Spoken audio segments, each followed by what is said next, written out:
वज़ीर आज़म शहबाज शरीफ से बिलावल भुट्टो जरदारी की मुलाकात। बिलावल भुट्टो ने वज़ीर आज़म को सिफारती वफ़द की अमरीका और यूरोप में मुलाकातों पर ब्रीफिंग दी। वज़ीर आज़म ने कहा बिलावल भुट्टो ने नहायत अहसन अंदाज में पाकिस्तान के मौक़िफ़ को बयान किया। वफ़द ने पहलगाम से लेकर सिंताज मुआहदे तक के वाक़यात को दुरुस्त तनाजुर में पेश किया।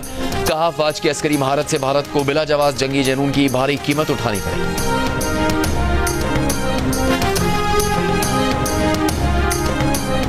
अमरीकी सदर डोनाल्ड ट्रंप ने इसराइल और ईरान के दरमियान जंगबंदी को बचा लिया।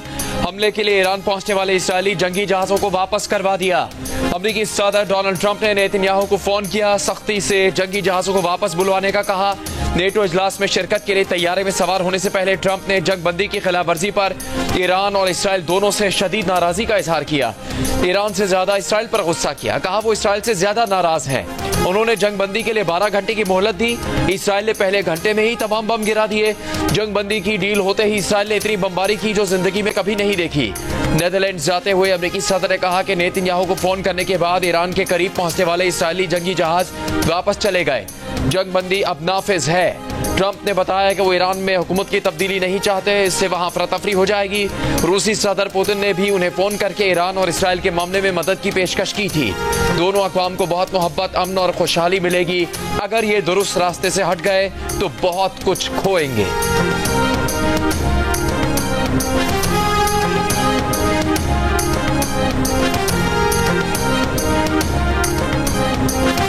इसराइल और ईरान के दरमियान 12 दिन से जारी हमलों के बाद जंगबंदी। इसराइल का अमरीकी सदर की तजवीज़ कबूल करने का ऐलान।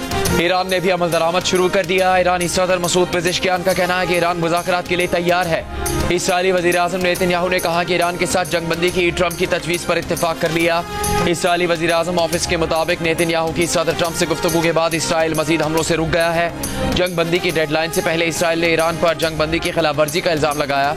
इसराइली फौज ने दावा किया कि ईरान से दागे गए 2 मिसाइल तबाह कर दिए। इसराइल ने दावा किया कि ईरान ने इसराइल पर वक्फे से 6 मरहलों में मिसाइल हमले किए, जिससे 7 इसराइली हलाक और 20 से ज्यादा जख्मी हुए। ईरान की इसराइली दावे की तरदीद। ईरानी हुकाम के मुताबिक जंगबंदी नाफिज होने के बाद इसराइल पर मिसाइल हमले की खबर झूठी है।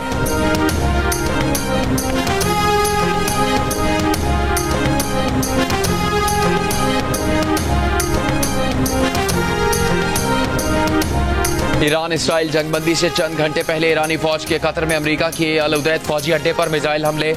अमरीकी फौजी हुकाम का कहना है कि अड्डे पर दागे गए 14 में से 13 ईरानी मिसाइल फजा में तबाह कर दिए गए।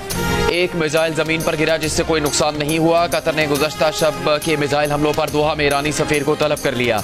कतरी वजारत खारजा ने अपनी हदूद में अमरीकी फौजी अड्डे पर हमले की मजम्मत करते हुए कहा कि कतर इस खिलाफ वर्जी का जवाब देने का हक महफूज रखता है।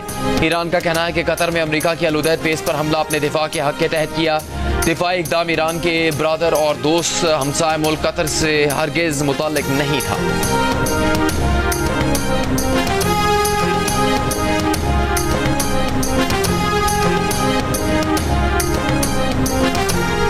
कतरी वज़ीर आज़म की कतर में अमरीकी अड्डे पर ईरान के हमले की सख्त मजम्मत। हमले को नाकाबिले कबूल और सिफारती आदाब की खिलाफ वर्जी करार दिया। लेबनानी वज़ीर आज़म के हमरा प्रेस कॉन्फ्रेंस करते हुए कहा कि कतरी एयर डिफेंस से कामयाबी से ईरानी हमला नाकाम बनाया। ईरानी हमले से उन्हें हैरानी हुई। ईरान इसराइल तनाज़े का सिफारती हल चाहते हैं। उम्मीद है सिफारतकारी कामयाब और जंगबंदी बरकरार रहेगी। कतरी अमीर को ईरानी सदर की कॉल मौसूल हुई थी। कतर में अमरीकी अड्डे को निशाना बनाने पर इजहार अफसोस किया। कतरी वज़ीर आज़म की इसराइली इक़दामात की भी शदीद मजम्मत। कहा इसराइल ने खत्ते को जंग में धकेलने की कोशिश की। मिस्र और अमेरिका के साथ मिलकर गाजा में जंगबंदी के हसूल की कोशिशें जारी हैं।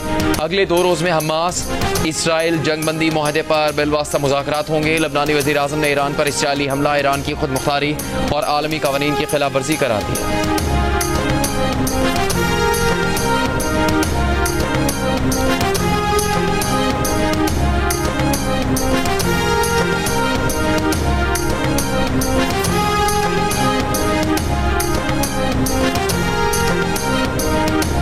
इसराइल ईरान जंगबंदी के लिए अमेरिका और कतर ने सिफारती कोशिशें की। अमेरिकी मीडिया के मुताबिक नायब सदर JD वेंस ने सदर ट्रंप और कतरी रहनुमाओं के साथ ईरान इसराइल जंगबंदी करवाई।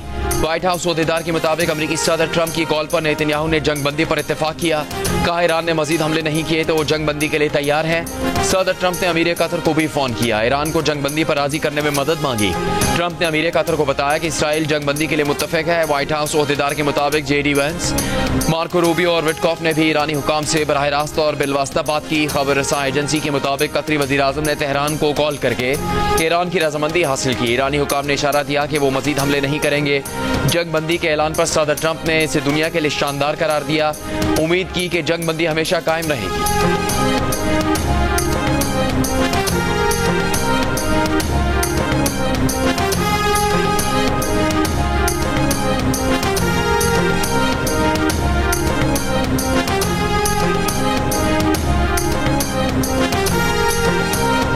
वज़ीर-ए-आज़म शहबाज शरीफ का ईरानी सदर मसूद पेज़ेशकियान से टेलीफोन पर राबता। वज़ीर-ए-आज़म शहबाज शरीफ ने अमन की बहाली के लिए मुज़ाकरात और सिफारतकारी पर जोर दिया। तमाम सिफारती फोरम्स पर ईरान के लिए पाकिस्तान की हिमायत का इयादा किया। सदर पेज़ेशकियान ने हालिया कशीदगी के दौरान पाकिस्तान की मुस्तकिल और रसूली हिमायत पर वज़ीर-ए-आज़म का शुक्रिया अदा किया। तनाज़े के पुरअमन हल को फ़रोग़ देने में पाकिस्तान के तामीरी किरदार का भी एतराफ़ किया। वज़ीर-ए-आज़म शहबाज शरीफ से कतर और सऊदी अरब के सफ़ीरों की मुलाकात।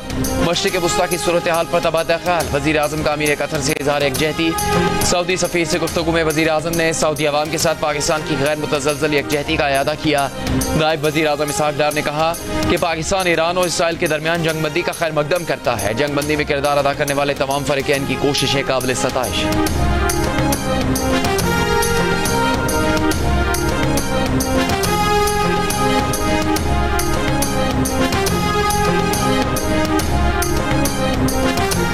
ईरान के पास मौजूदा 400 किलोग्राम अफजूदा यूरेनियम का जखीरा आलमी तशवीश का सबब बन गया। ईरान ने जौहरी मवाद अमरीकी फ़ज़ाई हमलों से पहले खुफिया मकामात पर मुंतकिल कर दिया था। बैनुल-अक़वामी मीडिया की रिपोर्ट के मुताबिक IAEA की मई 2025 की रिपोर्ट के मुताबिक ईरान के पास 408 किलोग्राम यूरेनियम था। ईरान के पास 60% अफजूदा यूरेनियम है। 90% अफजूदा यूरेनियम 10 जौहरी हथियार बनाने के लिए काफ़ी है। अमरीकी और इसराइली हुकाम ने तस्लीम किया कि उन्हें ईरान के यूरेनियम के जखीरे का मौजूदा मकाम मालूम नहीं है। सूरत हाल पर तबसरा करते हुए साबिक सफीर मलिया लोधी ने कहा कि पहले अमरीका ने कहा सब कुछ तबाह कर दिया, अब तशवीश का इजहार कर रहे हैं। सीज़ फायर पर सारे फरीकी कह रहे हैं कि अपने मकासद हासिल कर लिए। अगर ईरान ने अफजूदा यूरेनियम को महफूज रखा तो ये उनकी बड़ी कामयाबी है।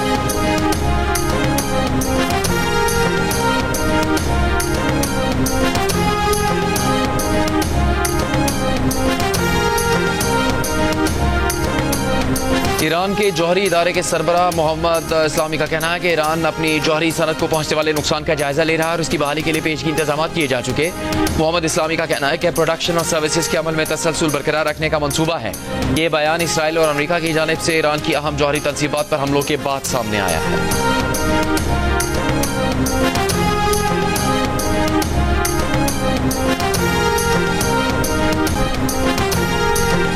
अमरीकी सदर डोनाल्ड ट्रंप अपने ही टेलीविजन चैनल्स पर बरस पड़े। कहा CNN और MSNBC ने ईरान की जौहरी तनसीबात पर अमरीकी तैयारों के हमलों के बारे में गलत खबरें नशर की। इन चैनल्स ने कहा कि मुमकिन तौर पर ईरानी जौहरी तनसीबात मुकम्मल तबाह नहीं हुई। इन तनसीबात को इतना नुकसान नहीं पहुंचा जितना सोचा गया था। गलत खबरें चलाने पर इन नशरियाती इदारों को अमरीकी बमबार तैयारों के पायलटों से माफ़ी मांगनी चाहिए।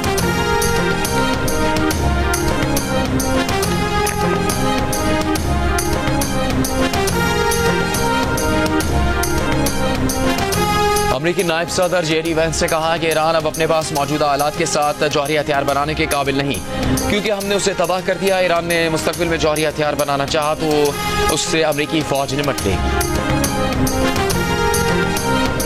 गाजा पर इसराइल के वहशियाना हमले जारी। इमदाद के लिए जमा लोगों पर फायरिंग, गोलाबारी। मजीद 25 से ज्यादा फलस्तीनी शहीद।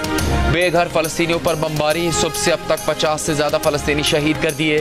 कतर ने गाजा जंगबंदी मुज़ाकरात आइंदा 2 रोज में दोबारा शुरू होने की उम्मीद जाहिर कर दी।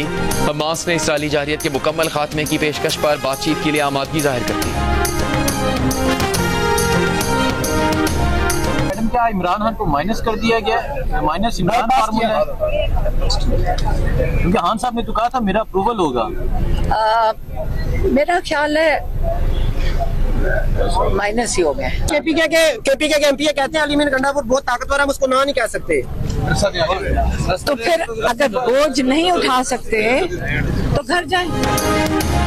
इमरान खान माइनस ही हो गए। सहाफ़ी के सवाल पर बानी PTI की बहन का जवाब। सहाफ़ी ने पूछा कि बानी PTI ने तो कहा था कि उनकी मंजूरी के बगैर बजट मंजूर नहीं होगा, लेकिन खैबर पख्तूनख्वा हुकूमत ने बजट मंजूर कर लिया। इस पर अलीमा खान ने कहा जी वो माइनस ही हो गए। अलीमा खान ने यह भी कहा कि जो पार्टी MPAs बयानिए का दबाव बर्दाश्त नहीं कर सकते वो घर जाएं।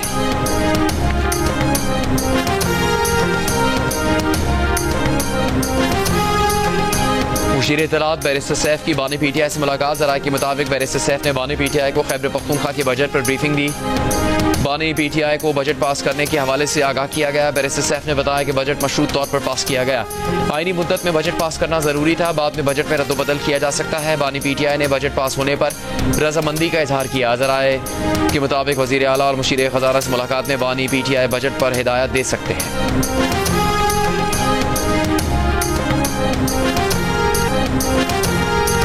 पाकिस्तानी अदाकारा हानिया आमिर और भारतीय गुलकार दिलजीत दोसांझ की फिल्म की झलकियों ने इंतहा पसंद भारतीयों को आग बबूला कर दिया। अपने ही अदाकार के खिलाफ जहर उगलने पर उतर आए। मोदी सरकार से दिलजीत दोसांझ का पासपोर्ट मनसूख करने का मुतालबा कर दिया। फिल्म की पूरी टीम को सजा दिलवाने की मुहिम शुरू कर दी। दिलजीत दोसांझ और हानिया आमिर की फिल्म सरदार जी 3 का ट्रेलर कल रिलीज किया गया था। अब तक लाखों अफराद ट्रेलर देख चुके। चंद माह पहले दिलजीत ने लंदन में अपने कॉन्सर्ट में हानिया आमिर को स्टेज पर बुलाया था, जिस पर उन्हें तनकीद का सामना करना पड़ा था। फिल्म भारत के अलावा दुनिया भर के सिनेमाघरों में 27 जून को रिलीज की जा रही है।